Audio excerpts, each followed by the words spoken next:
자, 그 제1과목 용접 야금 및 용접 설비 제도. 이거는 이제 그 중요한 내용만 요점이 된 거기 때문에 간단하게 설명이 돼 있어요. 그래서 이제 강의를 하면서 제가 이제 조금씩 추가를 해서 설명을 드릴 건데, 저는 그 용접산업기사 저자 최갑규입니다. 최갑규.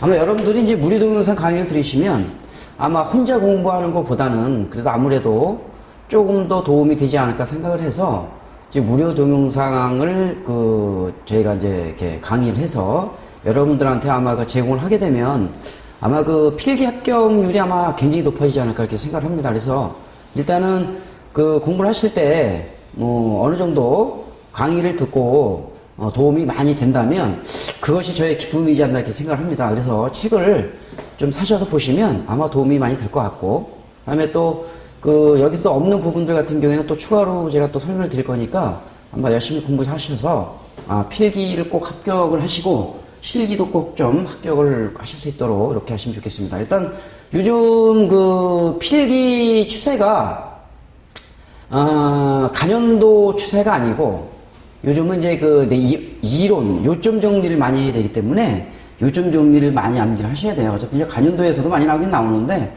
그 간연도에 설명이 되어 있는 요점 정리를 완벽하게 암기를 하셔야 일단 합격을 하실 수 있다 이렇게 보시면 돼요. 그래서 일단 그 용접산업기사는 20문제, 20문제, 20문제 이렇게 나오죠.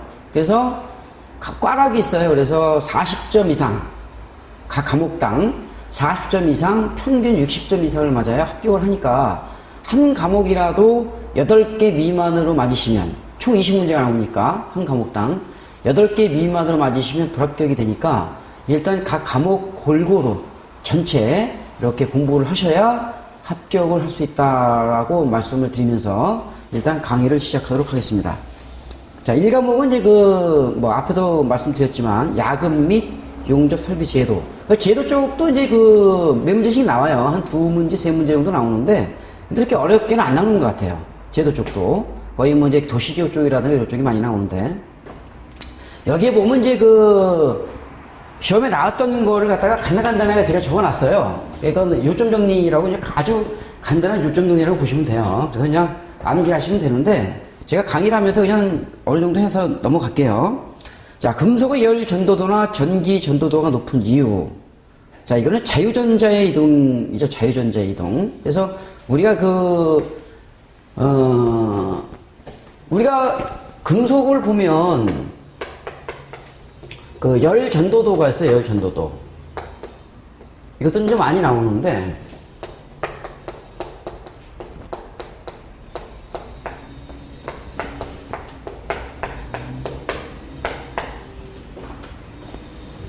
보통 이제 여기서 많이 나오죠. 은구구말, 그죠? 은, 구리, 금, 알루미늄. 근데 여기서도 아주 이상한 게 여기 은이 전기전도가 가장 좋죠. 은이 가장 좋은 거고, 그죠? 그 다음에 구리. 이제 구리는 어디에 많이 씁니까? 우리 전선에 들어가는 것들이 전부 다 구리죠. 구리니까 이 구리를 가장 많이 쓴다. 구리. 그래서 구리 가격이 굉장히 비싸죠. 그 다음에 금. 그죠? 금이 굉장히 비싸다. 금.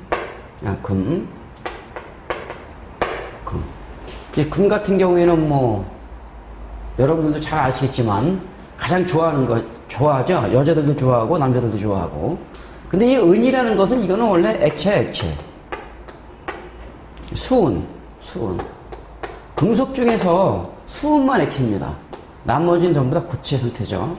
그래서 어떤 은구구말, 여기서 알아두실 거는 여기까지 알아두시면 돼요.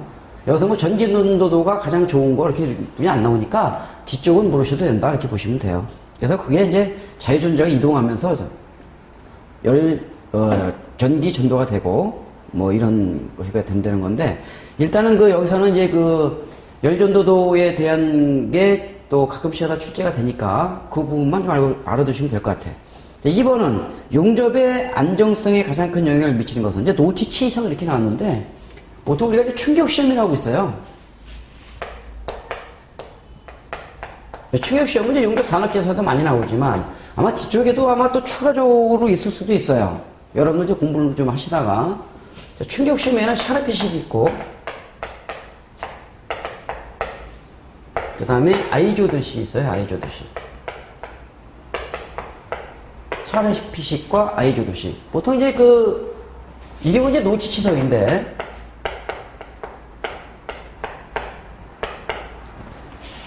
자, 보통 우리가 이제 이렇게 돼서, 이렇게 놓고, 여기에 마장에 모재가 이렇게 있습니다. 모재가. 그죠? 근데, 모재를,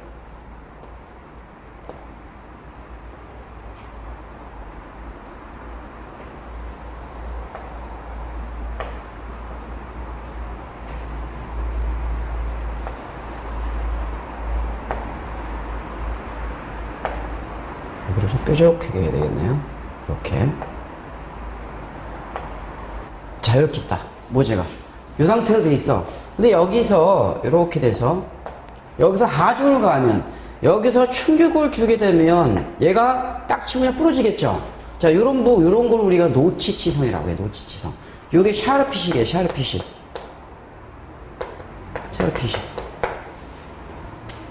샤르핏이고, 다음에 이렇게 됐을 때,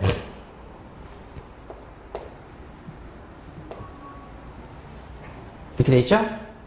뭐 어떻게 때리든 이게 됐잖아요. 이건 없는 거죠. 이쪽에서 충격을 가했다. 땅 때렸다. 자, 그럼 이것도 그냥 깨지겠죠. 요게 아이조드시예요. 그래서 우리가 그래, 이게 노치야, 노치.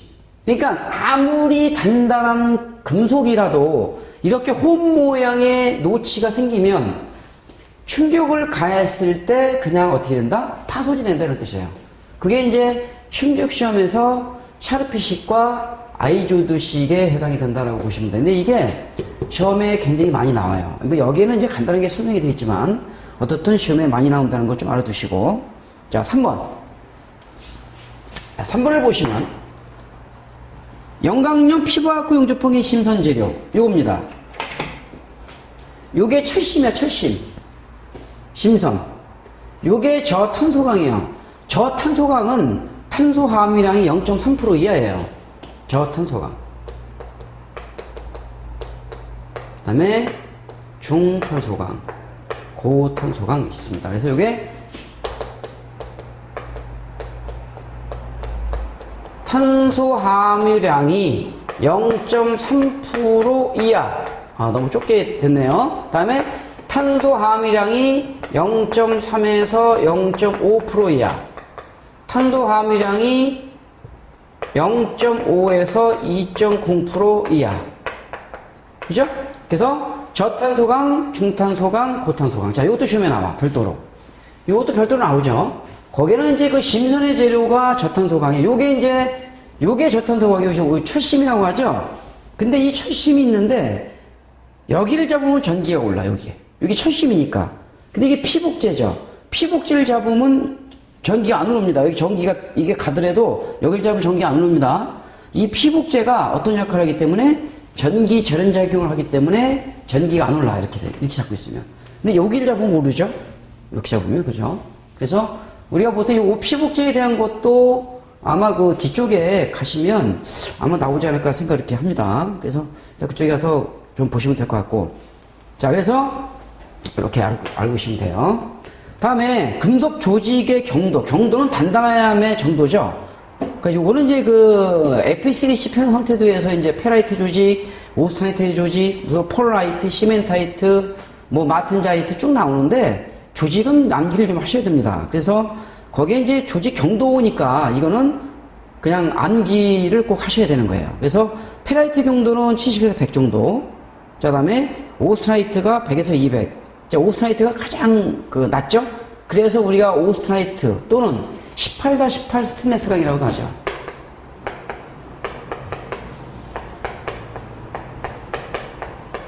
저는 오스테나이트계.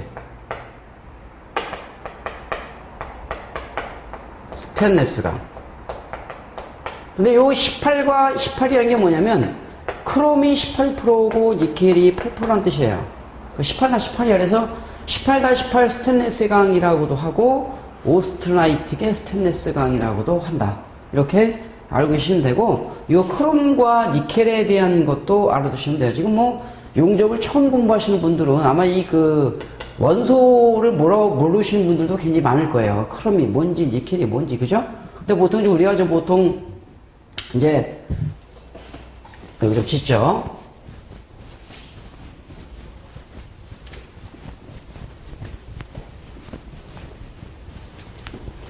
우리가 이제 가장 조금 이따 나오면 이제 뭐 용융점이라든가 이것도 많이 나오는데, 그런 것들을 보면 기본적인 금속 같은 경우는 알 수가 있어요. 그래서 아마 그 금속 정도만 암기하시면 시험 보는 데는 그 전혀 지장이 없을 거예요.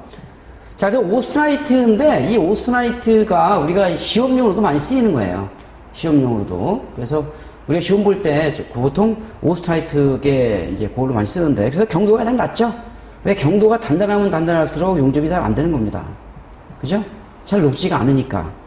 다음에 폴라이트 240, 시멘타이트 1050에서 1200 정도. 이거는 근데 그렇게 잘 나오는 건 아닙니다. 이게 한 몇 년 만에 한 번씩 나와요. 그래서 그렇게 중요하진 않다. 그래서 여러분들도 이거는 그냥 한 번 정도 훑고 나간다라고 생각하시면 돼. 자, 5번. 금속 현미경에 의한 시험편의 조직검사 순서. 처음에 이제 시료 채취를 하죠. 시료를 하나 갖다 놓고. 그죠? 그 다음에 연마를 해요. 그라인더. 연마는 이제 가는 겁니다. 이렇게 다 갈죠. 그라인더, 연마가 그라인더니까 갈고, 그 다음에 부식, 그 다음에 검사, 그 다음에 세척. 이렇게 순서가 있다. 그래서 이거는 시연 부검세 이렇게 보시면 돼요.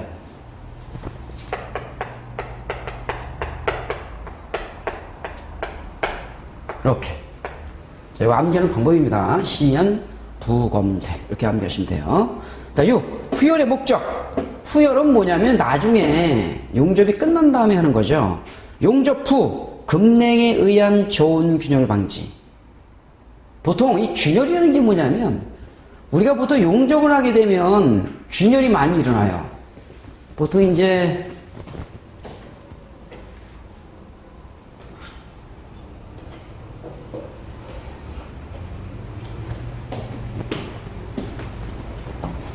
자, 요거는 제가 일단 이거 스텐을 갖다가 용접을 한 겁니다. 수직으로 해서 비드를 쏜 거예요. 이게 시험용에 이제 나오는 거죠. 다음에 요거는 이제 백비드. 여기 이제 백비드가 쫙 이렇게 나왔는데, 백이 나왔죠?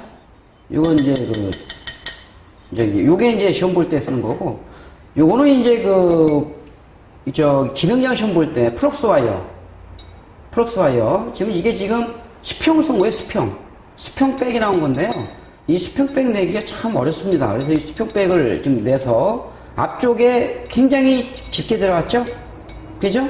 자, 요걸 우리가 백비드라고 하고, 요 앞쪽에 있는 거를 표면비드라고 해. 표면비드. 그래서 이 띄는 거를 루트 간격이라고 하는데, 이 루트 간격에 따라서 용접이 되느냐 안 되느냐가 굉장히 결정이 많이 돼요. 그래서 시험 볼 때도 루트 간격이 굉장히 중요하죠. 그죠? 지금 이제 용접 산업기사도 이 플럭스 와이어 쏘는 게 나와요. 플럭스 와이어. 그래서 이 플럭스 와이어 쏘는 법이 나오는데, 이 플럭스 와이어 쏘는 법이 있어요. 이거 방법을 모르면 플럭스 와이어가 잘 안 나옵니다. 이 백이 잘 안 나오기 때문에 잘 쏘셔야 돼요. 나중에 만약에 플럭스 와이어가 백이 안 나오시면 저희 학원에 오시면 제가 일주일 만에 백을 전부 다 나오게끔 해드리겠습니다.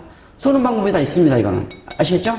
근데 이거 쏘는 방법을 모르면 1년이 돼도 2년이 돼도 몰라요.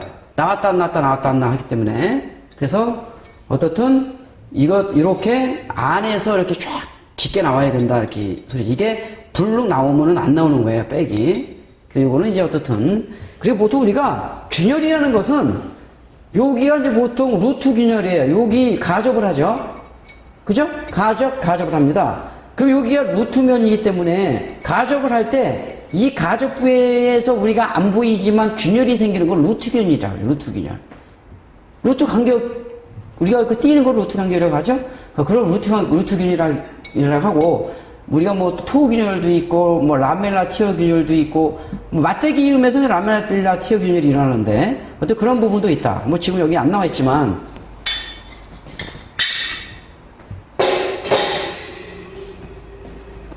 자, 그래서 저온 균열을 방지한다. 다음에 용접 금속의 수소량의 감소 효과가 있다. 6번에 왜 수소량을 갖다가 없애야 되냐면, 용접 후에 열을 가해서 수소를 없애야 되는 이유가 뭐냐면, 이 수소란 놈이 나쁜 영향을 많이 미쳐. 수소가. 은점하고 은점. 그죠? 그 다음 헤어크랙. 그 다음에 손상조직. 그죠? 그 다음에 탈탄작용. 이거 우리가 보통 수소치성이라고 하죠. 그죠? 이 나쁜 것들은 다 이렇게 수소가. 그래서 이 금속에 수소가 많이 포함이 되어 있으면 안 좋은 거예요. 그래서 후열함으로 인해서 수소를 제거해줘서 이런 것들이 발생하지 않도록 해주는 게 후열의 목적이다라고 이제 여기 이제 써 있는 건데, 이제 이런 것들은 여기 안 써 있죠. 그죠? 그냥 뭐 이거는 이제 저기 중요한 것만 포인트만 해놓은 거고. 그래서 이렇게 된 건데, 요 은점은 뭐냐면, 우리의 용착금속 파단면을 탁 잘랐을 때, 우리가 고기눈처럼 이렇게 결함이 갔다는 거야. 고기눈 모양의 결합부. 용착금속 파단면을 딱 잘라서 봤을 때, 고기눈 모양의 결합부를 은점이라고 합니다. 은점. 두 번째, 헤어크랙. 헤어크랙은 뭐냐면, 이 모재가 우리가 용접을 했을 때 머리카락 모양으로 균열이 가는 걸 헤어크랙이라고 해요. 이 헤어가 머리카락이죠. 크랙은 균열의 뜻이에요. 그래서 머리카락 모양으로 균열이 가는 걸 헤어크랙이라고 한다. 뭐가? 수소가 그런 역할을 한다는 뜻이죠. 손상조직.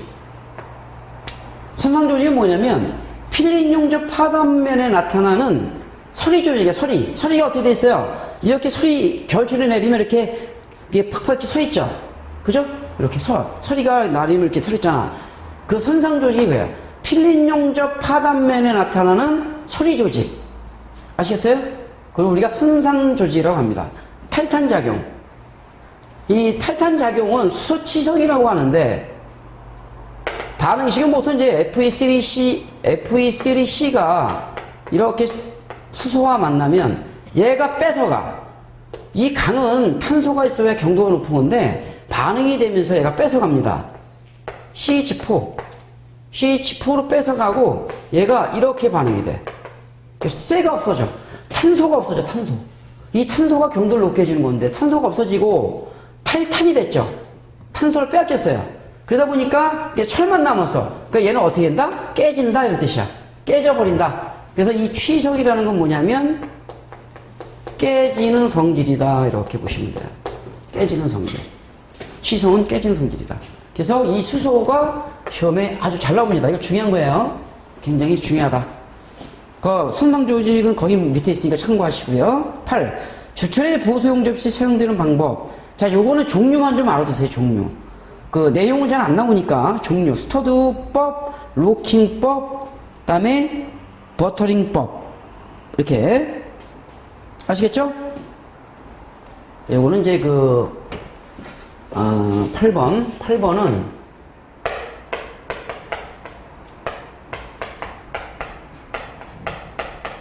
주철의 보수 방법인데, 요거는 이제 이렇게 지우시면 돼요. 그럼 안 잊어먹을 거야. 로비에 있는 버스. 이해되시죠? 로킹법. 그죠? 거기 보면 이제 비저장법, 요거는 버터링법, 스터드법. 그죠? 로비버스. 이렇게 하면 돼요. 이게 다 암기하는 방법이 다 있는 거예요. 원래 이제 여기는 이제 암기하는 방법을 안 써 있지만, 암기하는 방법이 다 있다. 알겠죠? 그래서 로비버스 이렇게 보시면, 그거 맞히는데 전혀 지장이 없겠죠? 자, 다음에 9번. 자, 거기 보면 적열치성과 상온치성의 원이 있어요. 적열치성. 자, 적열치성이라고도 하고 뭐라고 하냐면 적열매짐이라고도 한다. 다음에 상온치성 매짐 또는 청열치성 매짐이라고 해요. 이 적열치성의 원인이 되는 게 황입니다. 황. 아시겠죠? 황인데 이게 몇 도씨 정도에서 적열치성이 일어나요? 800에서 900도씨 정도에서 일어난다. 이 상온은 보통 우리가 20도씨를 기준으로 하죠. 다음에 청약지성은 뭐냐면, 자, 얘도 인이야, 인. 원인이 인이고, 얘도 원인이 인입니다. 원인이 인이에요. 상온치성의 원인도 인, 청약지성의 원인도 인. 알겠죠? 근데 얘는 몇 도씨냐면, 200에서 300도씨 정도가 된다. 그래서 요게 잘 나와, 시험에. 200에서 300도씨. 청약지성은 몇 도씨? 200에서 300도씨다. 적혈지성은 몇 도씨? 800에서 900도씨다. 이렇게 암기를 하시면 되겠습니다. 자, 이거 찍겠습니다.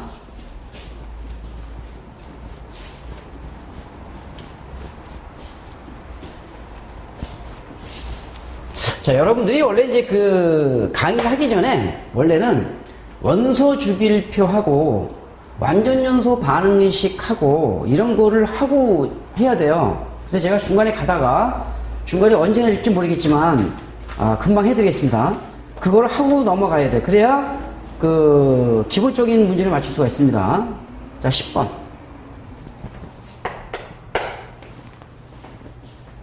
선의 종류와 용도. 자, 이거는 그 선의 종류는 굉장히 많이 나와요. 선의 종류. 첫 번째 이제 가는 실성.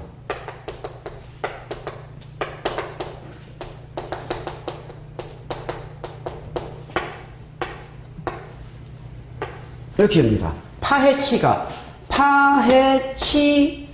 이렇게 외워. 가는 실선.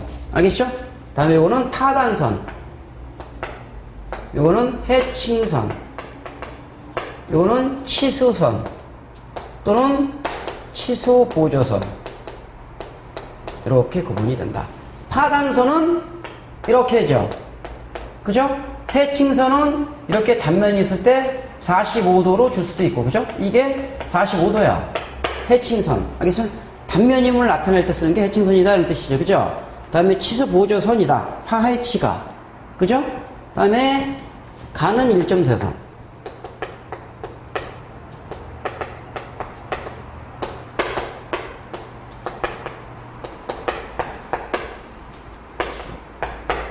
중절 깊이 1.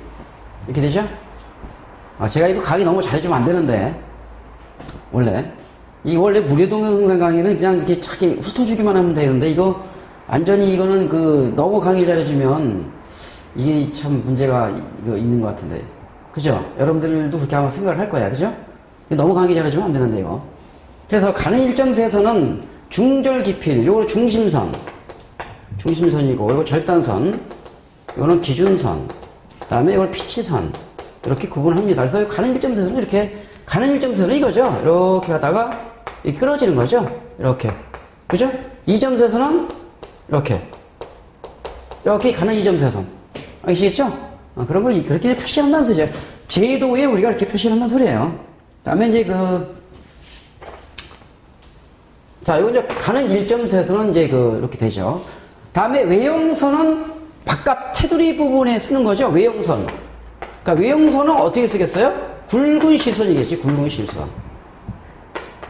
굵은 실선. 외형선은 당연히 굵은 실선. 테두리 부분에 이렇게 있으면 이 테두리 부분은 굵은 실선이니까 이렇게 테두리 부분을 굵은 실선으로 외형선으로 그린다 이런 뜻이에요. 여기 보시면. 다음에 운선은 그렇고, 다음에 또 뭐가 있냐면 우리가 가상선이 있어요. 가상선. 가는 2.4선. 거기에 이제 가상선이 없는 것 같으네. 자, 가는 2.4선은 가상선이야, 가상선. 그래서 이 가상선은 또 세 개로 표시하죠? 공인가. 이렇게. 인가. 그래서 공구 위치, 참고. 공구 위치를 참고로 표시할 때, 인접 부분을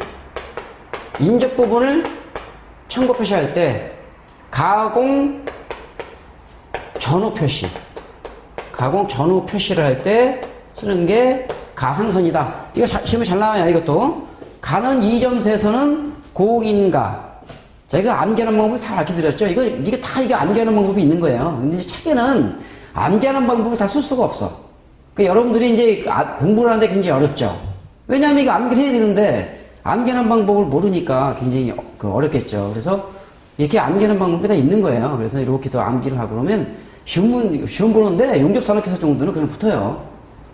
뭐 그거 어렵지도 않죠. 필기 어렵지 않잖아요. 그죠? 어렵지 않은 거니까. 그래서 이제 10번은 나머지 뭐 참조해서 쭉 읽어보시면 되고 거의 다 뭐 설명한 것 같아요 지금. 그래서 은선 뭐 이렇게 숨은선, 암번, 숨은선 이렇게 안 보이는 거죠.